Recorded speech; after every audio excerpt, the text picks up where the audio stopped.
My name is Connor Bryan. I'm originally from the UK, but now I live here in Oslo.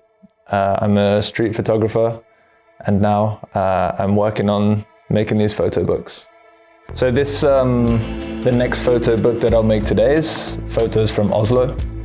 So I've just made a selection here of, I think there's 18 photos that will make up this one. And I've made one copy of this before. And I realized what I liked about that and what I didn't like. So this time when I'll make this next version, I can change a couple of things, tweak it to make it exactly what I think is nice. And when it comes to selecting them, I'm not so precious about it, because when it comes to these smaller books, it's all experimentation for me. So it's a fluid process, you know. So this specific selection, if I make the book and I see, okay, this image doesn't work so well, or this one could have been in a different position, then the next time I make one of these books, I can swap it. So it's not so, I don't think too much about the selection exactly. But when it comes to making one of these more professionally printed zines, then I spend a bit more time to really think about the photo selection. So I'll print them, I'll make a lot of test prints, print them out small and lay them out around my apartment. And then take some time to figure out the sequence and see which pairings work well, and try and spend a bit more time thinking about the layout. So yeah, that's kind of the selection process when it comes to the different styles of zines. So you can see that I've just printed 2 photos per page, simply cut them up, stick them together, and then it will end up looking something like one of these, where you can, yeah. So if you want to make one of these handmade photo books, you really don't need that much stuff. It's a really simple process. It just takes a bit of time, and it's really quite easy to do. So what I use to make them is craft knife, has to be nice and sharp, a metal ruler for making the cuts. I use acid-free masking tape. It's archival, so it's going to last a long time. I have a bone folder for making the folds sharp on the paper. I use double-sided tape. I use that for attaching the covers. Pencil for marking the measurements. A cutting mat. And of course, you're gonna need a printer and some paper. The paper I've been using recently is matte photo paper. It's uncoated, so when you're making the folds, it's not leaving creases in the photo. So when I'm printing the images out, I'm doing it 2 per page, and then I like to put some guides on, just to make it a bit easier to see where I'm cutting. So it's really simple, and actually it's once you see it once, you just have to repeat the same process again and again. So just make a cut along these lines. When I'm doing this, it's really quite nice to kind of just get into the flow, or I kind of just forget about everything else, and it's quite therapeutic. It's really quite a nice process, and the fact that it's slow, I think that's nice. And of course, the more time you spend doing this, the quicker you'll get. I'm still figuring it all out, so it's definitely not the quickest process, but I'm okay with it for now. This one is just made up of street photos from Oslo from the past 4 or 5 months maybe. So there's no real theme behind it, only Oslo, the place. That's typically how I put together a body of work, is mostly around the place. So each one of these is a different place. I wouldn't say there's a running theme through the work. It's simply just where I took the photos. So the handmade photo books, currently is purely for myself and purely for experimentation. I would like to get to the stage where when I'm happy with the design and happy with the quality, then maybe I can start giving them away or selling them, or try to recover some of the costs that I used to make them. But it's very, at the minute it's a kind of personal thing. And it allows me to spend more time with my photos as well, because I'm spending 2 hours to make a book, and then I really have to look at every photo and see which works together, and I think it's a good way to get to know your own photos. So when I'm selecting photos, making a selection, I'm usually just laying photos out like this.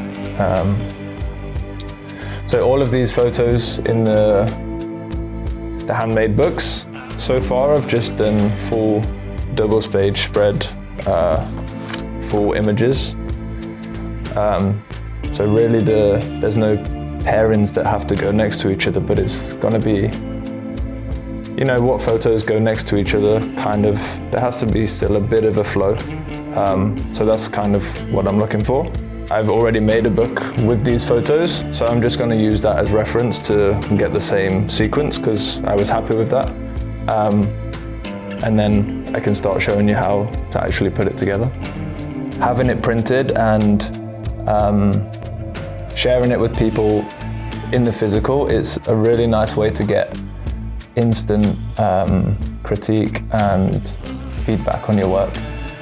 Because if it's just on Instagram, everyone's just like, great job. It's never like, oh, this composition could have been better, the scene isn't that good, or so on. So when I share these zines and ask for some feedback, it's instant, and I can feel when people see, okay, this works, this doesn't, could have done this better. And then, it's all a learning process. I usually just start with getting some tape. I've made these marks on my board here so I can just quickly measure out the same-ish tape each time. But as with most things I do, everything is ish, so it's not perfect. I just want to mention that this method, that I don't claim to have made this method myself. I've seen another photographer, an Irish guy called Paul Treacy, I believe that's how you pronounce his name. He very generously shared how he made these books online, and I simply just gave it a go and kind of got hooked on it. So now I'm trying to put my own spin on it and make it my own. And I hope you can kind of do the same as well if you're interested in doing this. So I've just laid some tape out here on the mat, and I'm just gonna cut it in half because I don't need it so wide, and it saves on the materials, Okay. So now I've got the tape ready. Then I can just start assembling the book. So it's a really simple process. Fold the sheet in half. You have to be quite precise here because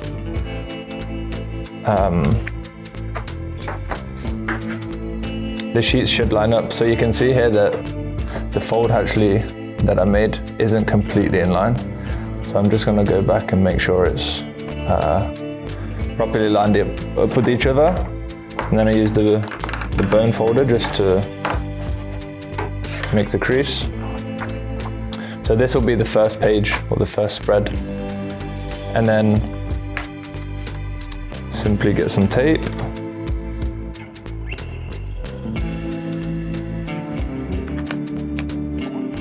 Then attach the next photo.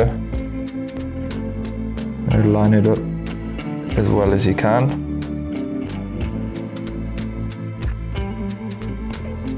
I didn't line that up so well, so I can just peel off and redo it. As with anything, the more you do it, you're gonna get faster, and you know, you'll get into kind of a rhythm, which is good. So then I just turn it over and use the bone folder to cement the tape down. Then I just cut off the excess tape.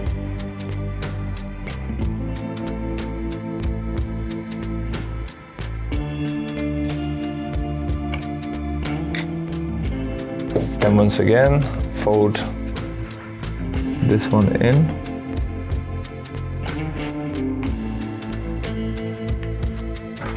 And using the bone folder to make sure that the crease is good.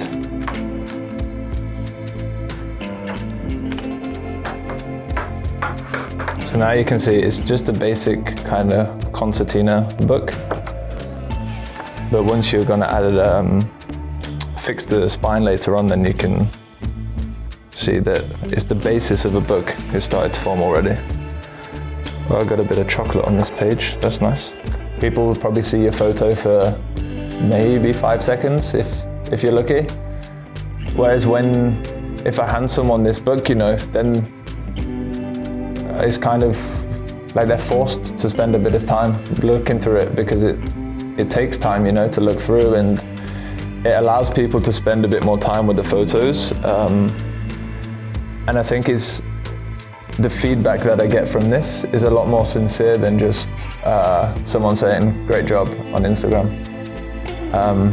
Whether it's good or bad feedback, and I really appreciate both of them, because you know, the good feedback makes me feel good, the bad feedback just makes me want to get better and shows me where I can get better. So I think in that sense it's a really valuable process to go through,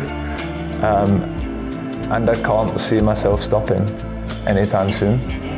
I mean, it's gonna be great in 20 years time, and I look back at all these different things that I've made, and it's pretty cool to have something in the real world that's gonna last, you know, maybe probably longer than I will. So I think it's something really special about that. So after taping and folding and repeating several times, then you end up with something resembling a book. You can see that it's just a concertina book, so you could actually pull the whole book out, and now it's going to be a case of fixing the spine to make it into that lay flat book. So once again, I'll just take some tape and just cut a small amount. I'm just gonna get enough tape for the whole thing, so just stick it here again. So then I can take the tape.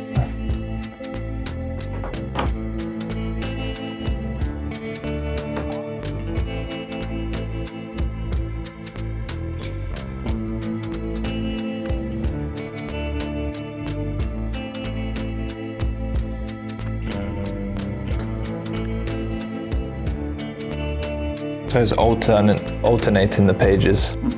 So now I've placed it on the first page and the second page, and then I'll just grab the second page and fold the tape over from the first. And now they're fixed together. And then I'll do that same thing across the whole book.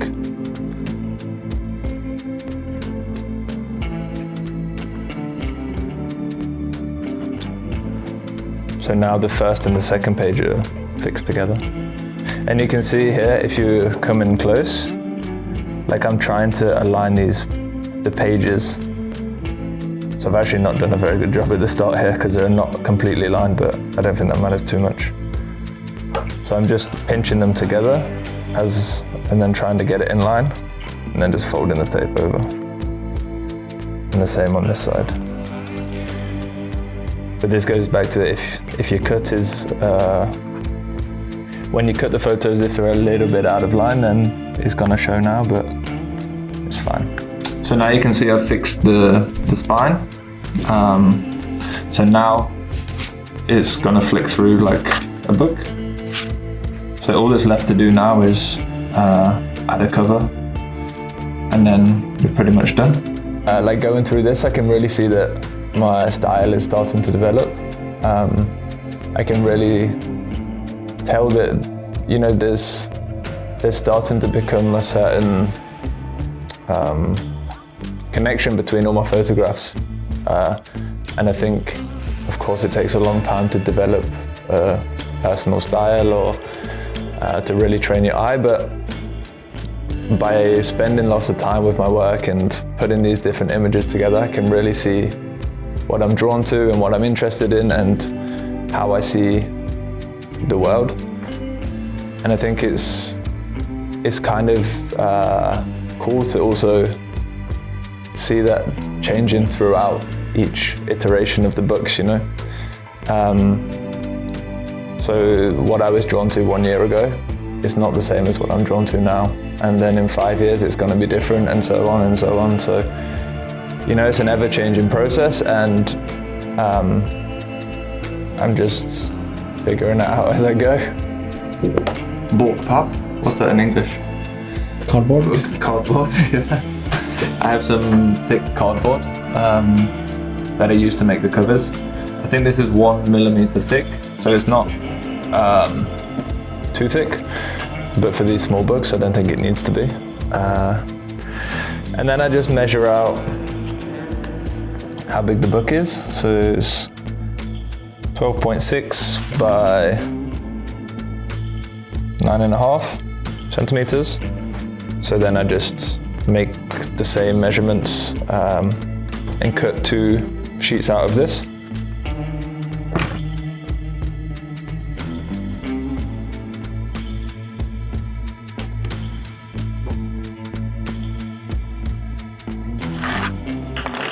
So now I've just measured for 2 covers. So I'll just cut this out and then split it in half, and we should have the correct size. Okay, then I just cut this one in half.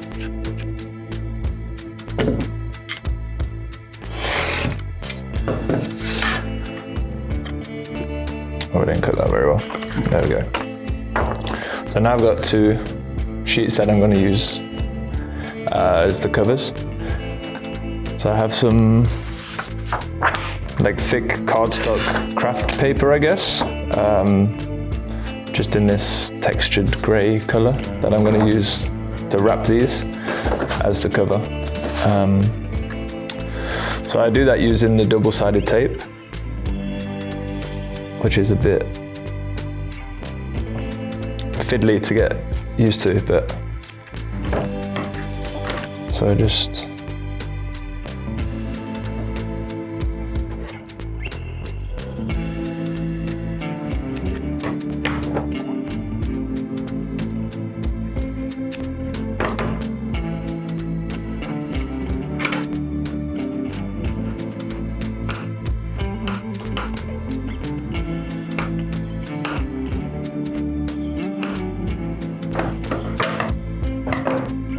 it's a bit tricky to get the backing off the tape sometimes. Okay, and now I just take the paper and then push these down.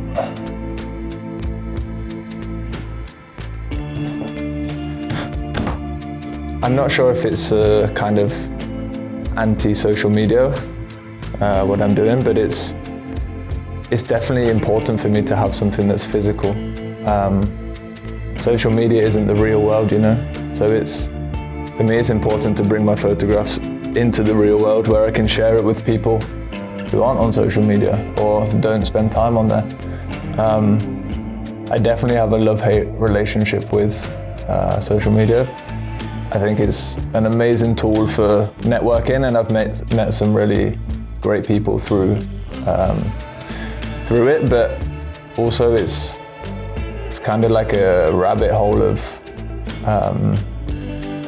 you can get really lost in kind of the comparison of your work to other people's work, and I don't think it's necessarily always healthy to consume so much photography or whatever you're consuming. I think it's just a constant kind of wave of photos, and it's very overwhelming at times. So I think it's important to kind of take a step back and realize what's important in your work, and then spend some time with it and make something from it, rather than just sharing and hoping to get some likes. So actually, if I leave around 1 centimeter to be able to fold over, then I think that's plenty. I'm not usually that, I kind of just eyeball it. Okay, there's one step here is you need to cut the corners across here, so there's not too much excess paper when you're folding it over the book cover. And the way I do it is I measure out from each corner, and then I cut 1.5 times the thickness of this board. So this board is 1 millimeter. So I'll measure out 1.5 millimeters from this edge, 1.5 millimeters out from this edge, and then cut a diagonal line. And that leaves enough paper where the corner is going to be covered, but not too much paper where it's, sticking up or awkward to fold or something. So I'll just do that now. There. So now I've cut the edges and it's ready to fold.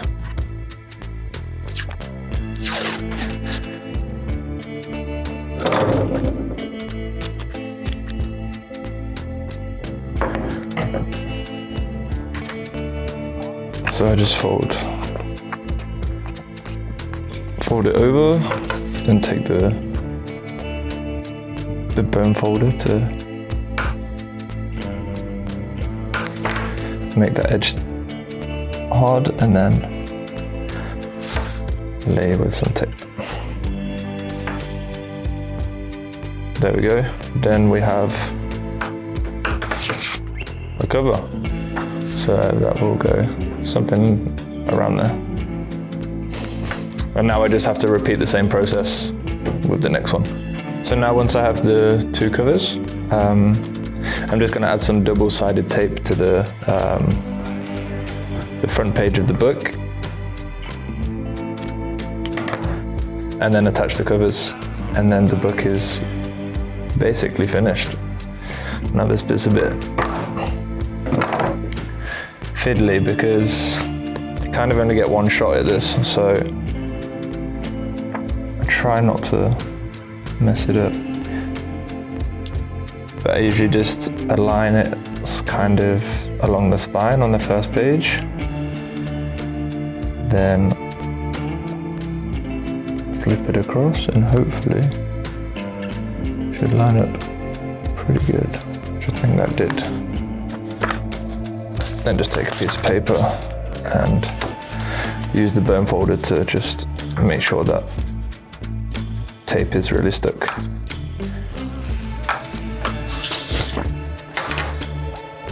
There you go, the front cover's stuck on now.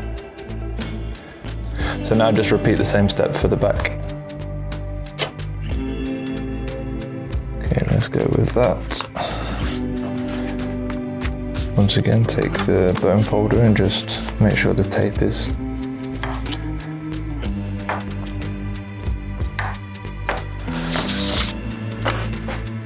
there we go. Here's a finished book. I'm gonna add a small image on the front just to add the final finishing touch, but there's the book.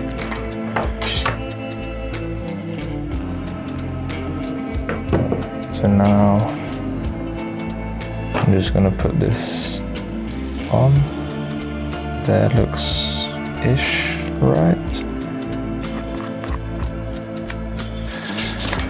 And then there we have it, finished DIY photo book.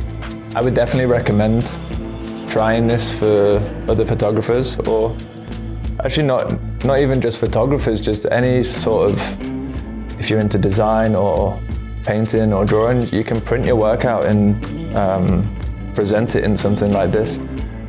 And just spending time with your work really allows you to see where you can progress or see which direction you would like to take things.